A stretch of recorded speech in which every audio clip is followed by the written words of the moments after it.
Welcome to Cannabis Health Radio, a podcast where we share stories from people around the world who are using cannabis as medicine.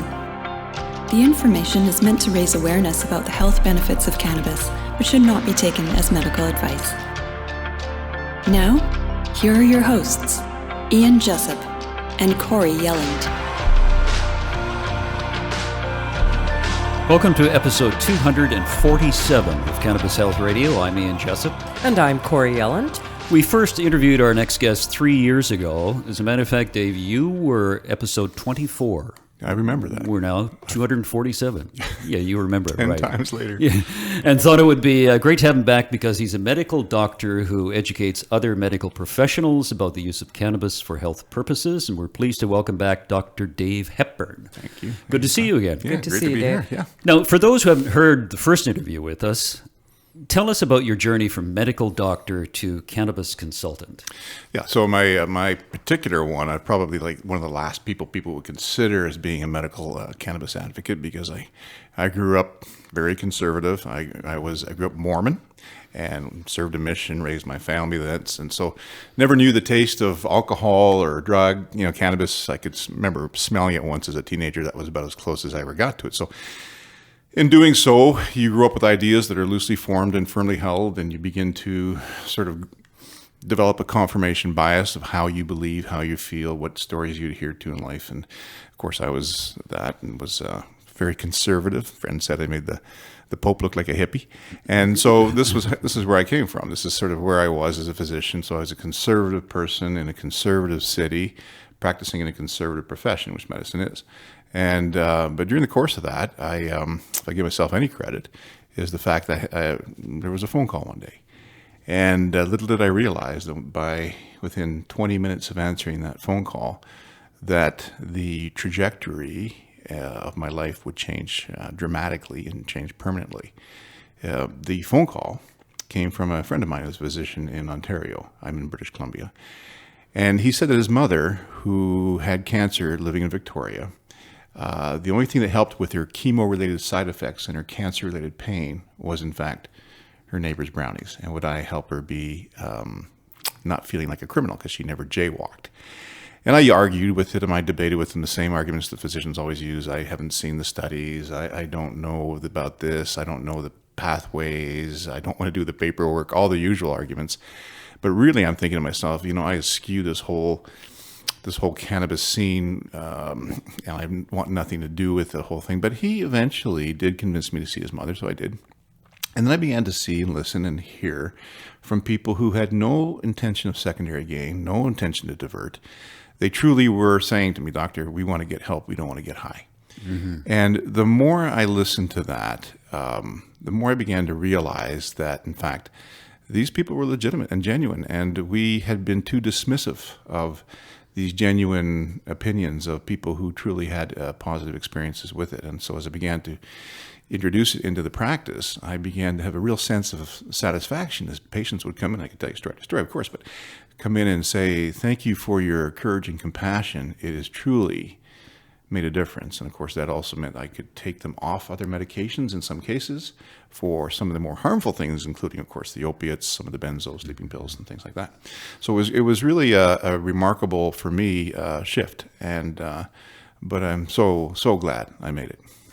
Dave, how has the attitude of the medical profession changed over the years towards cannabis? Education really is the answer to how many of the world's problems, right? I mean, and certainly as the education continues here, you see the penny drop, you see the tipping point happen, and physicians are more and more going from a place of completely saying no to a place where, well, you know what, I'm not opposed to it.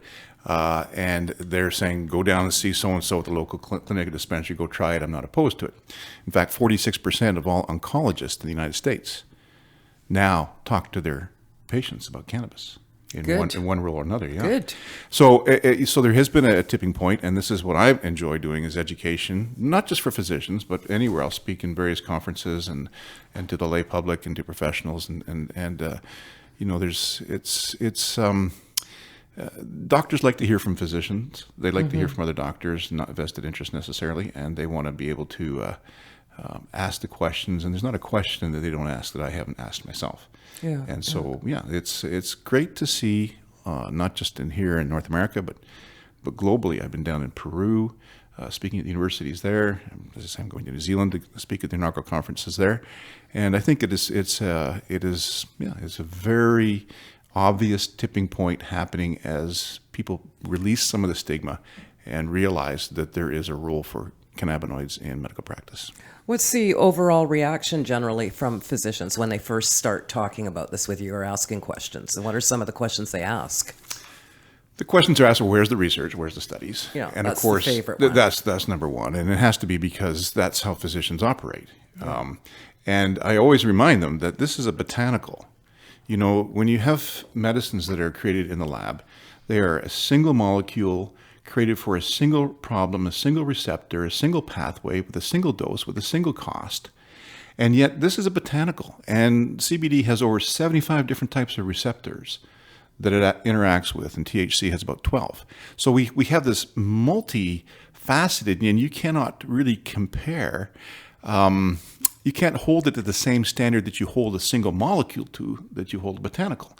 Because how often do people come in and say, yeah, thank you for the cannabinoids. I mean, it really helped my knee pain, and by the way, I'm sleeping better, or my bowels are better, or I don't get migraines, or my skin's cleared up. So there's all these other sort of things that you hear that are basically byproducts of the fact that cannabinoids are not selective necessarily. They act in different potencies with different receptors. And so, I get into it with the physicians, and they understand it. They realize that, that is really, truly a unique scenario. And of course, they see patients who come in all the time and wink, nod, yeah, doc, it's the one thing that works. Mm-hmm. What do you think the biggest fear is coming from physicians surrounding cannabis or treating patients with cannabis?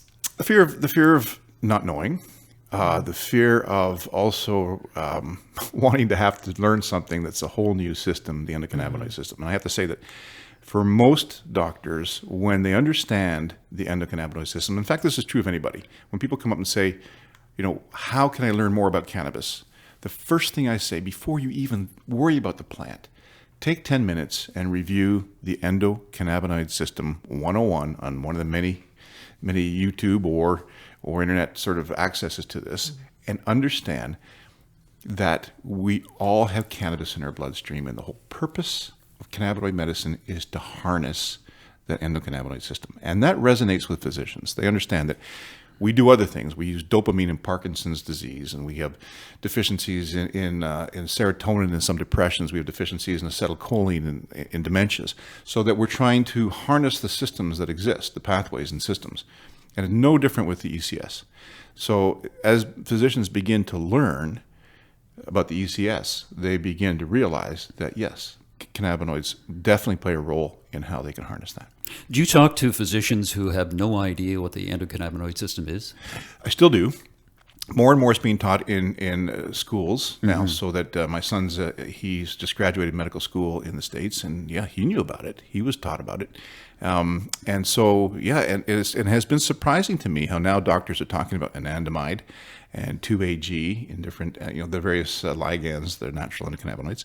So again, it is science, it is medicine, and as physicians begin to realize that they didn't learn everything like I had to learn in medical school, there's more out there, and I think it takes a sense of humility. So it all depends on the physician, and a sense of curiosity and a sense of appreciation for the science, which has been more and more exciting. So every year I go to what's called ICRS, which is the International Cannabis Research Society. It's an annual conference. It's the 27th annual one this year, held in Washington, D.C. And for 4 days, every 15 minutes, there is a new for 8 hours a day, there is a new presentation from a lab or a university around the world about cannabis. And honestly, most of it is way over my head. It is like lab rats talking, and I just sit there try to clinicalize things because this is just the science, which is really in depth. And when you think of some of the topics here, things like molecular and pharmacological evidence for the sodium-calcium exchange, MNX1 as a mediator of CBD and KLS applied protection against paclitaxel-induced toxicity in dorsal root ganglion cultures. Of course. You know the common one there. Yeah. Ian, your eyes are glassy. A classic, yeah, exactly. So you understand why it's way over my head too. But this is an example here. I just brought in this sort of the symposium syllabus here. It's one after the other of things that are just extremely scientific. But you walk away realizing that there is a massive amount of research being done, both preclinical, clinical, of course, observational, tissue culture, animal, translational. All this research is being done, and you're mind-boggled. And these are remarkable things to try and take now, and how do we clinicalize it? So there's really a division there. There's a interesting mashup of endocannabinoid research and then cannabinoid research. So it all comes together, two different things. And so again, it all comes together. These conferences are mind-boggling, and the science is really moving. When you talk about the science, sorry, Kurt, when you talk about the science, are we asking more of cannabis than we are other medications? Wow, that's a good question. And I think, we, cannabis works for some symptoms, for some diseases in some people.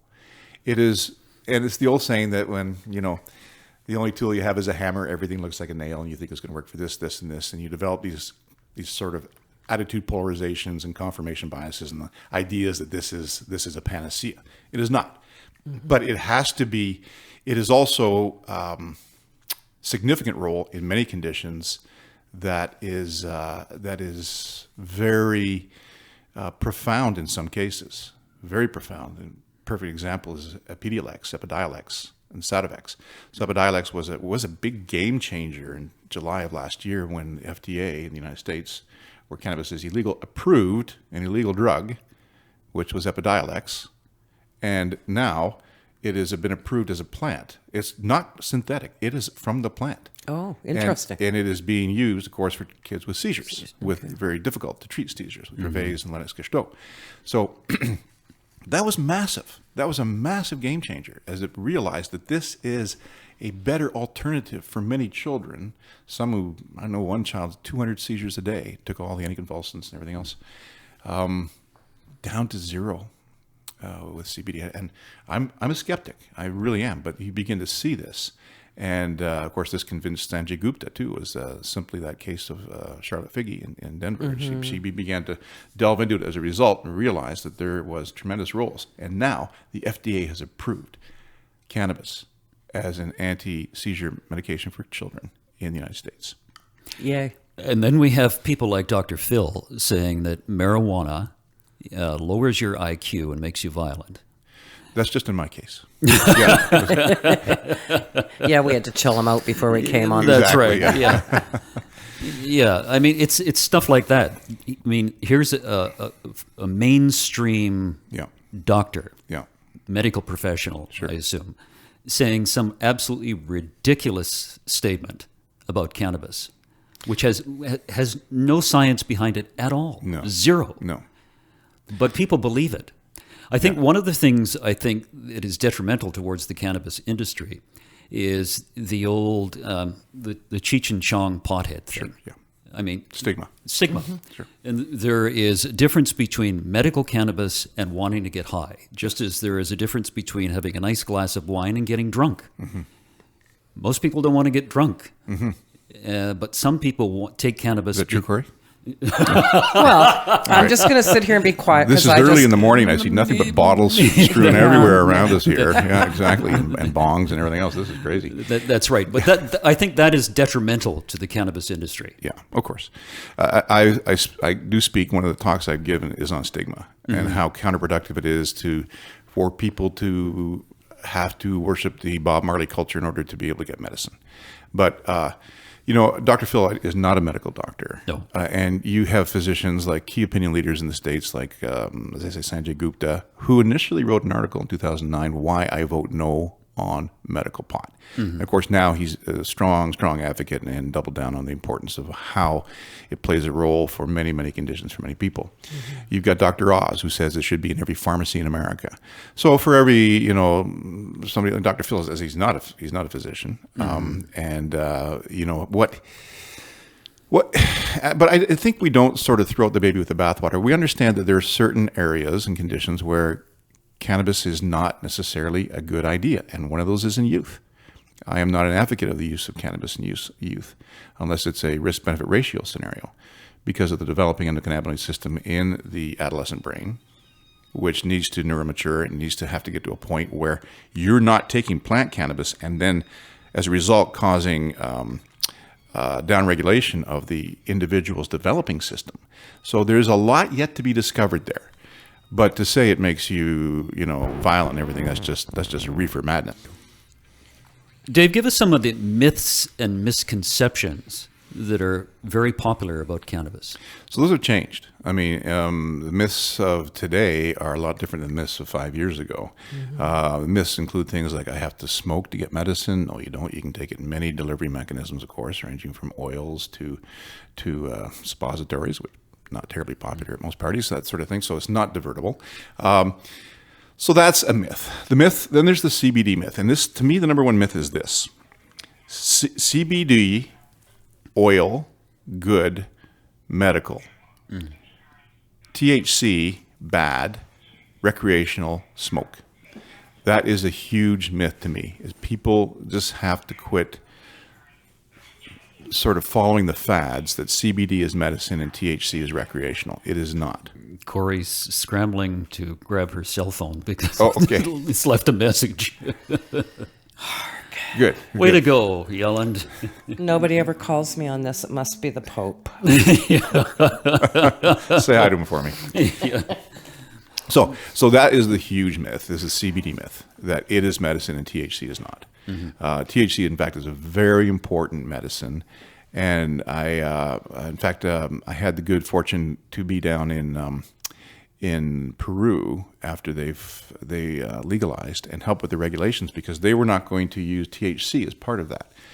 And I had to point out many, many hours and many, many papers to show how THC is, in fact, the dominant THC medicine is, in fact, very good for many conditions where CBD does nothing. And so you have really now available three types of medicines. You have THC dominant medicine, you have CBD dominant medicine, and then you have hybrids of the both, and everything in between. So no matter where you go to source your medications, it's going to be one of those three categories: THC dominant, CBD dominant, and then a hybrid of the two, and everything, as I say, in between, dosages and ratios and percentages and everything else. But that is certainly very rewarding to see, as Peru, the Minister of Health in July of last year, after many, many hours of discussing in a sort of congressional committees and in the review committees, the regulatory committees, she stood up and said, we have decided to, because of all this information that you and Plena is a company I advise to, have made, we are going to drop all restrictions on THC and allow doctors to use it completely. Excellent. It was one of the greatest moments of my professional career to realize that the impact that we had made, Plena had made, with the Peruvian government had in fact virtually helped change the medical future of that country, and has opened up the option of THC for many conditions like cancers. Yeah, and probably saved a number of lives, and is going to in the process. Absolutely, because that's just it. People, as they realize that they have this fear of THC, and it's been generated by the Americans, of course, which is why you can't even get CBD from marijuana. You have to get it from hemp.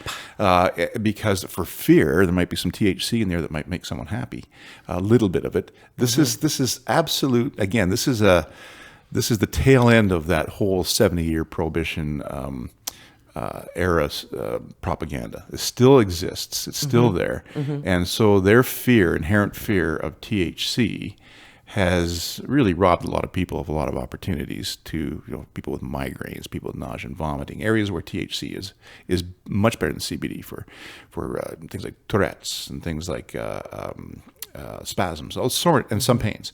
So again, we're seeing more that this is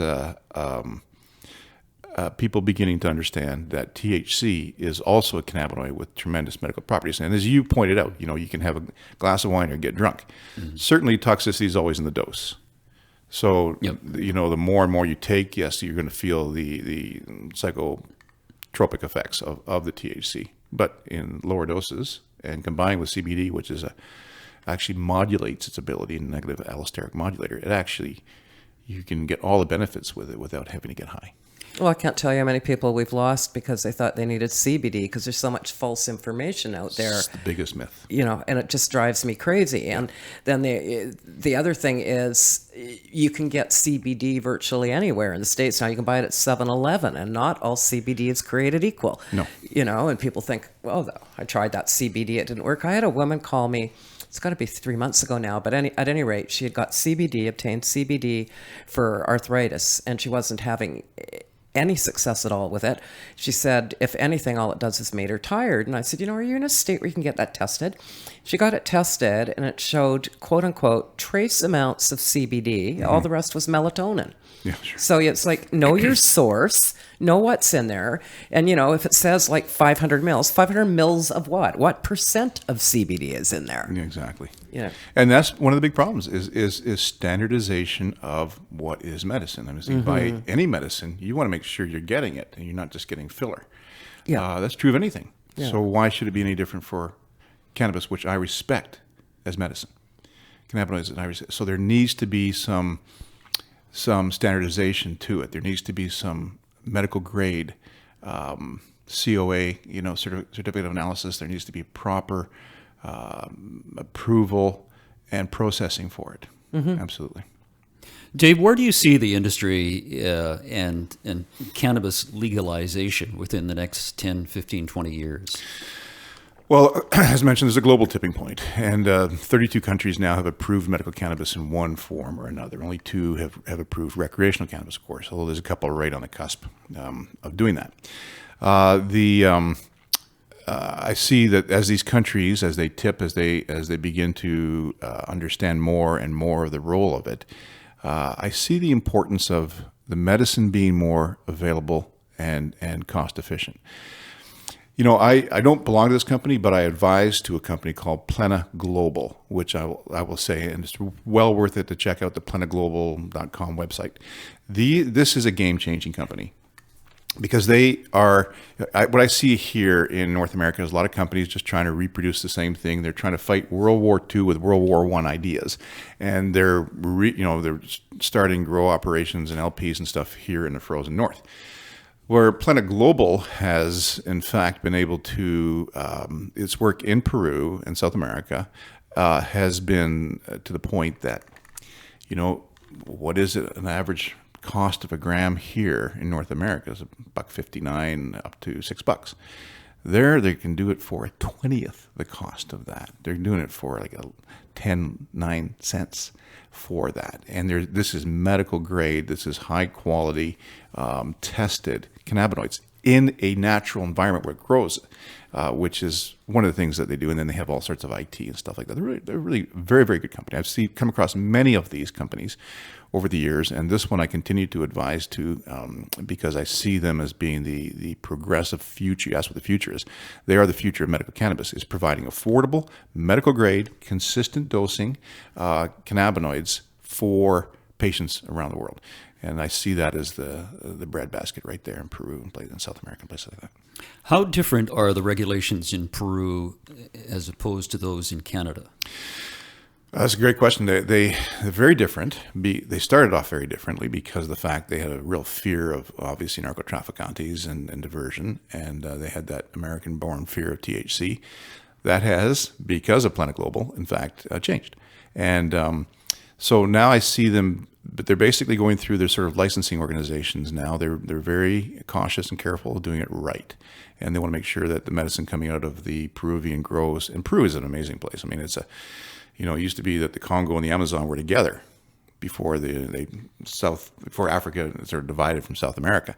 And they fed into each other, and the soil there is very organic. You go down to the supermarket and everything says product of Peru, every pomegranate and avocado, because it's just such a rich soil there, and it's peri-equatorial, of course. The grow of cannabis there is like nothing I've ever seen anywhere in the world. It's beautiful. It's really, really remarkable. So so that's Peru is trying to roll it out properly. I'm going back down there next week again for a couple of weeks. And the one property that I go to is actually 160 hectares.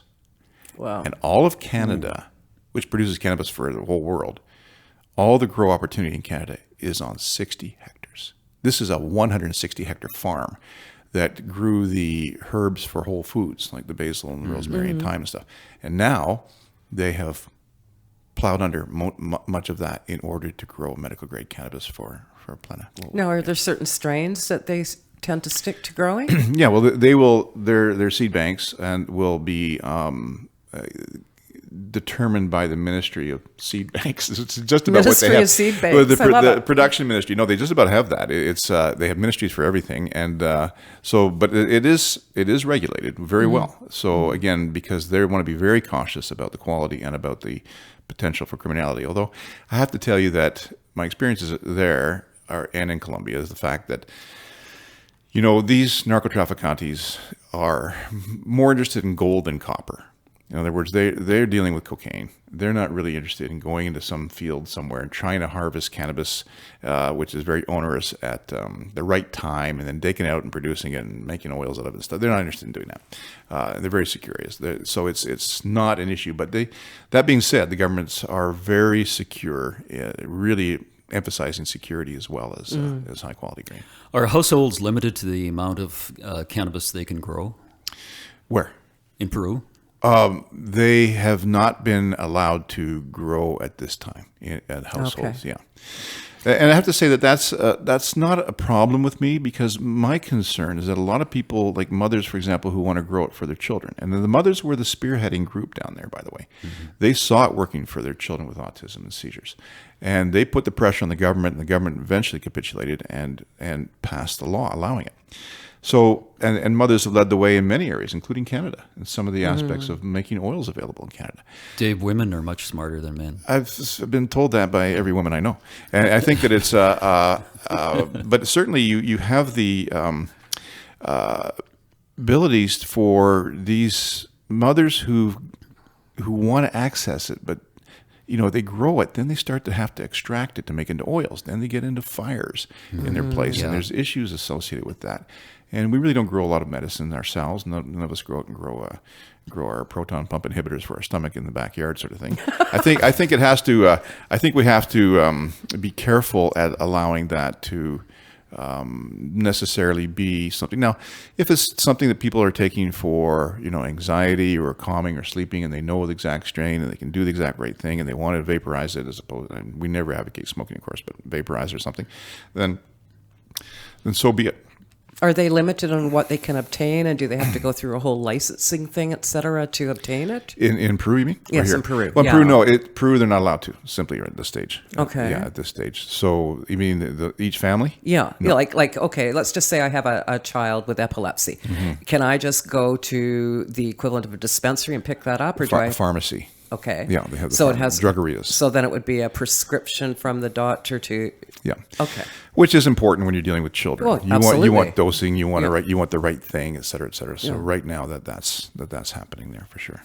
Yeah. Dave, of the states in the U.S. and the jurisdictions around the world who have legal cannabis, right, which have the most? What area has the most advanced and the most? I don't want to say advanced, but the most, let's go with advanced, because I can't think of anything.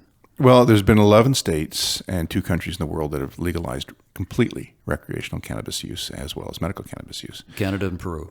Canada, no, and Uruguay. Uruguay, yeah, pardon me. Those are the 2 countries. When I ask that question, everybody says the Netherlands, Holland, right? No, they have not. No, it's Canada and Uruguay are the 2 countries who have legalized cannabis completely. 11 states have done that now. So you can see that gradually happening there, a tipping point occurring there. But you know, the jurisdictions that are on the vanguard would include Canada, for sure. States who've been doing it for a long time, like Colorado and California. California was the first to do the medical cannabis. But these are states that have, there's no questions that that you can ask that they haven't heard. There's no problems you can face that they haven't seen, including Canada. And this is why Canadians, we are often called upon to help with countries who are trying to do it right. In fact, The Economist magazine said that don't ever think of legalizing cannabis without discussing with Canada first, because they know they've had the experience. We've gone through many iterations of how to use cannabis in this country, medically and recreationally. And so, yeah, we have sort of tripped over ourselves, and we're getting there bit by bit. One of the things I want to get back to that you referred to is Corey and I have interviewed a number of people, and we did one a couple of months ago about a woman who helped her in-laws with, what was it, brain cancer? Was it brain cancer? I'm not sure. I don't recall. And remember, the father had something. It was skin cancer. Yeah, the whole family was kind of involved. Yeah. One of the things I noticed is that the elderly are more opposed to the legalization of cannabis, strictly because they had gone through a longer period of demonization of the plant. But once they try it, they are absolutely amazed by it and become strong advocates for it. Do you notice that as well? And the reason is interesting because we develop our endocannabinoid system at the 13-week period in utero. So as we're a fetus 13 weeks of age, we begin to develop our ECS. As we're born and go through childhood, we continue to develop. As we go through adolescence, there's a rapid increase in development. So we're like this with our ECS, and then eventually we just rocket up in adolescence. But then as we get older, like everything else, we begin to get a diminishing of our endocannabinoid system. We get less and less and less of the ligands, the receptors, the enzymes, all the things necessary as part of the ECS. We have less of it. And you begin to see symptoms of age as a result of symptoms of a diminishing endocannabinoid system. So you see problems with sleeping and weight and agitation and pain and tremors and all the things that you see. So studies have shown, in Israel, that in nursing homes, the introduction of cannabis has been actually really quite remarkable in these nursing homes at helping with patients who are on polypharmacy to reduce their medication loads, to be able to eat better, sleep better, be happier, less tremors, less pill burden, less burden on the staff, less burden on family. So yes, people begin to, as you restore part of your natural endocannabinoid system by using phytocannabinoids, plant cannabinoids, you in fact are restoring some of the things that we lose with time and age. And we lose a lot of things with time and age that we don't want to, whether it's everything from memory or just black hair. We wish we could have some of those things back. So some of us, but I'm saying hair period. Yeah, exactly. For some. But that being said, that demographic, the older demographic who are beginning to have a diminishing of their ECS, really can see and feel. I hear all the time from people like that. You know what? I couldn't believe it. I take one inhalation, I sleep so great, or something like that. You hear this constantly. In fact, I would say some of the more profound stories I've heard are from the senior population over years. Yeah, for sure. Are you senior, Corey? No. I'm not even going to answer that. I'm feeling like a senior because I just got back from Prague and I'm a little jet lagged. She's a senorita. A senorita. Exactly. Thank you, Dave. Dave, have you ever thought of writing a book? Seriously, because you explain it in layman's terms so well. Yeah. And one of the problems I find is that people post a lot of information about scientific studies. Right. And you get through the first couple of paragraphs and you think, oh my God, what the hell does this mean? Yeah, it's all cure for insomnia at that point because it puts you to sleep. Yeah. No, you're right. Some of these are they're difficult to interpret. And I that's what I enjoy doing. Mm-hmm. And when I speak internationally, I actually try to make it palatable, know your audience, understand. If it's a scientific audience, you can be more scientific. Yeah. If it's a more general lay audience, then absolutely you have to sort of make it. I call it medutainment. So it's medical education, but it's also entertaining, upbeat and fun and understandable and the whole bit. And so that's what I do in speaking. My fear in writing a book is that by the minute I finish it, it'll be obsolete because there's been that sort of a dramatic increase. But you mentioned the research, some of the interesting research that is happening globally here. And so what I thought I would do, and this is what I do, Sure. is I research the research. I spend my days researching the research and seeing what is in fact clinical, what is interesting. And I thought I'd just share with you some of the more interesting things of late, just to share with the audience so that you can understand that, bring some pearls home. Here's just some pearls. For example, CBD, the question I get asked is, should we be taking it on an empty stomach or with a high-fat meal? And I call CBD cheese, bacon, donuts, meaning that you need CBD, you need the high-fat meal. You actually increase your serum levels by over 4 times by taking it with a high-fat meal. Interesting. Yeah, so that's just one thing here. Which is stronger, vaping or smoking? Well, we're not advocates, of course, of smoking at all because of combustion and inhalation of all those things. So, but it turns out that vaping is in fact more powerful anyway when it comes to being able to get the same amount of cannabis. Now, this is actually quite remarkable. There's a study out of Montefiore University in New York, but it's funded by the Department of Defense for the United States government, on autism and cannabis. They found there's quite a few families in the armed forces with children with autism, so they're trying to do this. And yes, there's actually this remarkable study that they're using cannabinoids, CBDV, for the use of autism in a research study out of New York State. So again, what's remarkable about that is the fact that it has been funded by the Department of National Defense in the States. So that's quite a remarkable thing. And of course, they're going after some of the more significant parameters of autism, the self-harm and behavior attitudes and things. But they're even being able to develop now even a better dose. So for autism, now they're getting down to the point they realize that this should be this ratio of about 1 to 20 THC to CBD, and how many milligrams per kilos of a child should they be using it. So I think autism's the next seizures. Mm-hmm. You know how seizure medication, I mean, cannabis and seizures is very, very evident, the benefits there. I think you'll see autism possibly as that next one. Here's a headline: cannabis use reduces premature death. And of course, that's a feather in any product's cap, of course. But cannabis use is associated with decreased rates of things that kill us, including obesity, diabetes, mortality from traumatic brain injury, use of alcohol and prescription drugs, driving fatalities, and opiate overdose.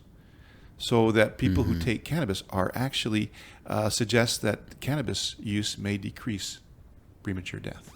I believe that, yeah. Not a bad thing to have in your cap here.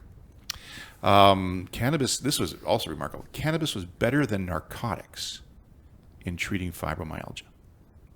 You know, fibromyalgia, which plagues many people and is quite a pain, and is considered to likely to be one of the leading endocannabinoid deficiency syndromes.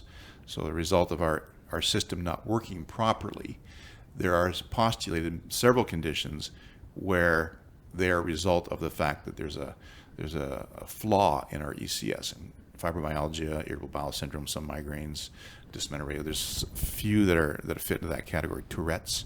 In fact, interestingly enough, the world expert on Tourette's out of Germany, she gave a talk that was remarkable, where she said, and this is an actual quote: Tourette's syndrome is an endocannabinoid deficiency syndrome. Huge. And of course, this is what we use cannabis for, is to try to harness deficits in the ECS. So Kristen Muller-Wahl is her name, and she made that statement and then rolled out some studies to show how it has made a difference and is better than the current standard of care for this condition. CBD increases the anti-cancer effects of chemotherapy against pancreatic cancers. Now, they don't punt. You know, these researchers don't pick on little benign basal cell cancers of the skin. They go after the glioblastomas in the brain and pancreatic cancers and breast cancers and the major killers. When I say they go after them, they seem to be playing quite a role in the research. They really are tackling these very difficult and scary cancers. Yeah. Some cancers are obviously scarier than others. And the role of CBD, not just what it can do at the cellular level, but actually, I know of 3 different medications now that cannabis potentiates the effect of. So we've known for a while that temozolomide, which is a common medication used for brain tumors, yes, that it is potentiated and made better and made available for temozolomide-resistant patients with the concurrent use of cannabinoids. And we now see this with pancreatic cancer. So with, again, one of the common medications used there. Here's a fun one, is that singing and running elevate your endocannabinoids and boost your mood. So, oh, right, I'm just off for a jog. Yeah, that's right. Singing actually in a choir, believe it or not, it turns out to be the best. They've done some research and find, well, what are the things that elevate your natural endocannabinoids? And it turns out that things like singing, things like nutmeg, there's certain things you can do. CBD will actually elevate your natural AEA, anandamide. Well, when you talk about running, there's the runner's high. Yeah. And that's used to be thought, we grew up thinking it was endorphins and enkephalins. Yeah. But now it's well recognized to be anandamide. Isn't that interesting? Yeah, exactly. So it's not an opiate thing like endorphins and enkephalins. It's a natural cannabinoid thing which makes you feel high, which the opiate things don't anyway. So, and the other thing that's been really remarkable is the discovery of these orphaned receptors that our body has. We have many, many receptors that don't really know what they do. But more and more, they're discovering the fact that many of the orphan receptors are in fact interacting with the endocannabinoid system and interact with things like CBD and THC. So the whole class of receptors known as GPR. I think you're going to hear, you've got CB1 and CB2, the two big receptors. But I think the CB3 receptor is going to probably end up being, I used to think it was going to be a TRPV1 receptor, but I think it's going to be a GPR55 type of receptor. So what I'm saying is that there are these many receptors in the body that are now being shown to be more affected by cannabinoids than was previously thought. And that's a good thing. That's a good thing. Dave, if you were getting into medicine today, would you be more apt to lean towards cannabis based on what you know, or would you continue along the current path that a lot of doctors follow? Oh, I would definitely introduce it into my regimen. I mean, it's not a cure-all. It's not always the best standard of care. For example, it works for glaucoma, but there are better things for glaucoma. So in other words, there are certain conditions where you would like to be able to know that you can also introduce something that is going to be, again, cannabis has got a massive safety profile. It's a very harsh statement to say that cannabis kills nobody. That's a very dangerous statement to make, but it doesn't. There are just no receptors in the brainstem. There are, they've tried to find the lethal dose, and the only way they can kill monkeys with it is by basically unloading all the cannabis off the truck and crushing them. Yeah. Because as the joke goes, because there's no way that they can actually find lethal doses of this. So when you look at medicine, you say about medicines, you look at four things. You look at cost, efficacy, safety, and tolerability. And when it comes to the safety profile, nothing holds a candle to the cannabinoids, and particularly when you're comparing it for things like opiates and benzodiazepines, sleeping pills, and antidepressants, and other things necessarily, which may or may not cause more damage. Yeah, well, Dr. Bob Melamedes told Corey the story of a friend of his who took 40 grams at once. Actually, he just told that story in Prague. I just got back from CannaFest 2 days ago. Well, not even 2 days ago. And he told that story on the panel. I actually think it was 50, but 50. We'll go with 40. 50. Yeah. Oh, he took all at one time. Lovely. Yeah, and he's fine. Yeah. He had an ailment. What do you have, Kaposi cancer? sarcoma. Oh, yeah. Yeah. Well, you're right. Again, they're trying to find the lethal dose in the LD50s, and they can't find them. So I wouldn't. Again, the safety profile is massive, and as such, if I were starting in medicine today, I would really want this in my black bag as an option for using in many scenarios. Sometimes as an adjuvant, as something that you can add on to other treatments, and sometimes as first line therapy. Dave, it's a pleasure to talk to you again. We're going to have you back. Do you have a website that people can get a hold of you, or? No, not really. He doesn't want to be found. You don't want to be found? No, I probably do. I think I have a website that was for me there. You can certainly find me. But the website, I will strongly advocate this, is planaglobal.com, I think it is. I am not part of the company, but I do advise to the company. And I'm going to tell you that I think that they can always reach me through there as well, through that company. It is, I think, people want information nowadays. They want to find out and stuff and do things. I can also be found through speakers bureaus like the National Speakers Bureau or Keynote Speakers Canada, that sort of thing. Yeah. Great. Good to talk to you again. Thanks very much. You too, both of you. Thanks, so much. Dave. Dr. Dave Hepburn. And that's another edition of Cannabis Health Radio. We'll be back next week. Thanks for listening to Cannabis Health Radio. For more information and to search previous podcasts, visit our website, cannabishealthradio.com. Subscribe so you don't miss new episodes. And follow us on Facebook, Instagram, and Twitter. This podcast is made possible by donations from our listeners. If you found the information helpful, please consider making a donation in any amount through our website. You can also help us share our message by leaving a review on your podcast listening platform. We are very grateful for your support. Thank you.